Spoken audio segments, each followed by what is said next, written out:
Hi, this video on concerns about localism is the second of two videos that are dealing with the topic of localism, community, food, and the environment. Previous video we discussed the issue more broadly and introduced civic agriculture.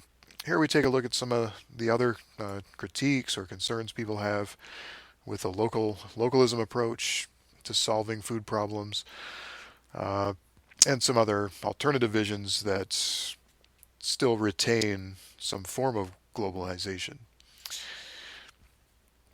Carolyn discusses, for instance, the localism trap, which is the idea that localism is some kind of a panacea that is going to solve all of our problems. And uh, some of the critiques offered by Carolyn really just summarized by other scholars that one of the main objections to globalization is food miles, because one of the things you can't really avoid if you have a global economy, whether it's operated by corporations or not, is that food is going to be traveling a lot of distance.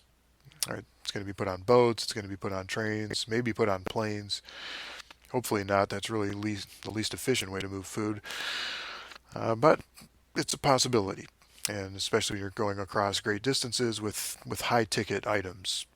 So when you look at the overall energy footprint, as we've done previously, you can see that food miles, they are a part of it. They are a concern, but they're a small, you know, maybe 10 or 15% of the overall energy input in agri-food is given over to transportation of food.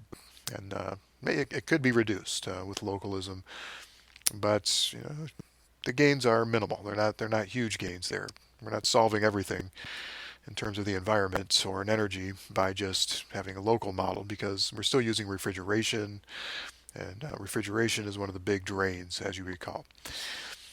International trade at least provides some economic activity in less developed nations dependent on agricultural exports. So, if we move to this localism model, what alternatives are less developed nations going to have? Now, I think a counter objective or counter objection to that is from the standpoint of food sovereignty, whose advocates suggest that less developed nations really should be withdrawing from this global trade of agricultural goods because it's really unsustainable, it's exploitative, the prices are not very good, the farmers are not well compensated. So you're better off just growing things, creating your own forms of localism. And if you're going to participate in the global economy, let it be in manufactured products or other types of items that are going to include some sort of value added component. So really, the implication, if we're going to go to this localism model, is it can't just happen in one place. It's got to happen everywhere. The third point here, international trade provides access to a wider range of foods with fewer seasonal constraints. And we did acknowledge that in our previous discussion that consumers might be dissatisfied with the range of goods that are available if they do shift to a local model, because we've been trained to think we can have anything we want when we want it. And dealing with seasonality and so forth is going to upset that. At the same time, we could view that as a growing form of agricultural literacy and awareness. Past generations have been able to make do very well, with locally produced goods. So it's going to take some cultural transitions for sure, retraining consumers and so forth. Ching and Creed, they have concern that this local food movement, a lot of it's driven by urbanites, and people in cities, if they start to gain ownership, that is urban agriculture, if they do begin to really control local food production, they could essentially take the one thing that rural economies can almost always lay claim to, and that is the agriculture in general, including the growth of food. Uh, so yeah, that's a valid thing. They suggest that local food movement is really going to just benefit a few privileged individuals anyways, because it's more expensive to get local food, so only upper middle class wealthy urbanites are going to be buying this local food. Now, that's valid as a concern. I would point out as my own sort of counter objection as somebody who studies pretty closely the potential for urban agriculture and the actual math involved with uh, population. You know, you have a city of 8 million people, the amount of calories that you have to produce to feed them, and the actual possibility of producing those within the confines of urban agricultural operations. And I've come to the conclusion that it's extremely hard to envision how that could possibly happen. So uh, it's not likely that cities will become self-sufficient anytime soon. And there are some impressive attempts. There are, for instance, urban farms growing lettuce, and they do produce a lot of lettuce for local restaurants, for instance, so they can have local salad and urban restaurants.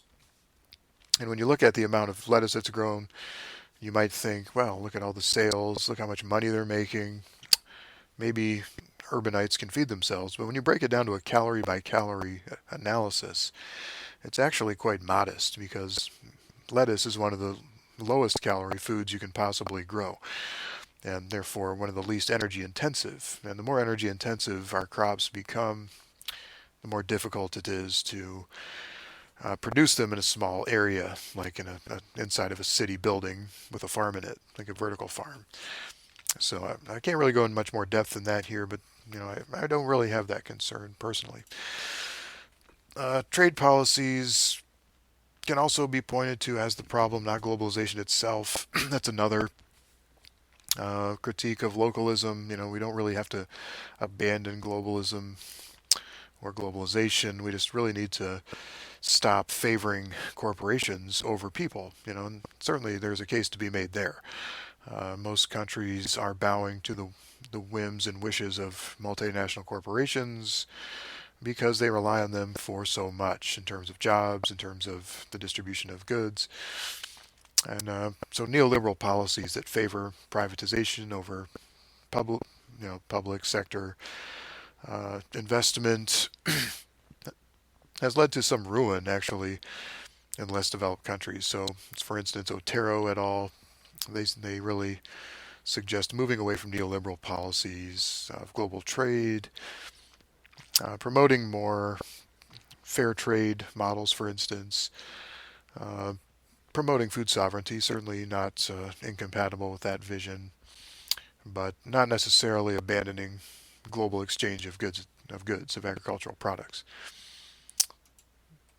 And then the other critique of localism, as we've said, is that localism is just simply not a guarantee. You can't assume because something is grown locally that it's necessarily good for the environment, that it's necessarily going to lead to good jobs, to more healthy social relationships, more direct connections between producers and consumers. All of that's possible, but it's not a guarantee. So, a reflexive form of localism needs to be thinking about these things. Are we really producing food sustainably? Uh, like hops in upstate New York are grown, and people love to have locally sourced beer, and of course microbreweries are a phenomenon. They're popping up everywhere, and there's tax incentives for breweries to buy local hops. But in order to grow hops in upstate New York, it's really quite reliant on pesticides. Unlike other locations throughout the world, such as in Germany or in the western United States, hops production is very vulnerable to certain types of pests. And so hops producers have to rely heavily on certain pesticides or develop some sustainable techniques to pull it off. But those are still, we haven't solved that puzzle necessarily. So now here's just one example. Local food may be a sufficient but not necessary part of sustainable agri-food. We don't need to wait for all of our food to come from our own region to achieve sustainability. We need to start thinking about sustainability before that happens. If localism is going to be part of the equation, great, but we can't wait for localism before we start pursuing goals of sustainability. It's usually going to be the opposite. And the other point here is, can local be co-opted as easily as organic by conventional retailers? So, one of the critiques of organic food that we've discussed in other places is that big corporations have really started to take over here. So they've realized there's money to be made in organic food. You charge higher prices, there's more profitability, and you're also able to sell yourself as more socially and environmentally responsible. So it's really quite good for corporations to have organic. But it remains to be seen whether they can do the same with the localism model. How is it possible that large corporations could apply a locally grown label to their products without totally challenging the way in which they produce things? That is a major question. And maybe we'll see some organizational innovation there. Maybe those corporations could have more local benefits down the road by restructuring and rethinking how they produce things. So, if we're being reflexive about localism, there's a few more points here. As consumers, we don't live in a vacuum. We need to pay attention to the context in which people operate a household and a budget.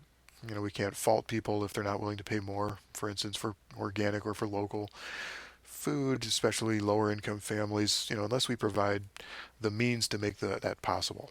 Maybe that means subsidizing it. Maybe it means providing uh, some kind of direct payment to consumers.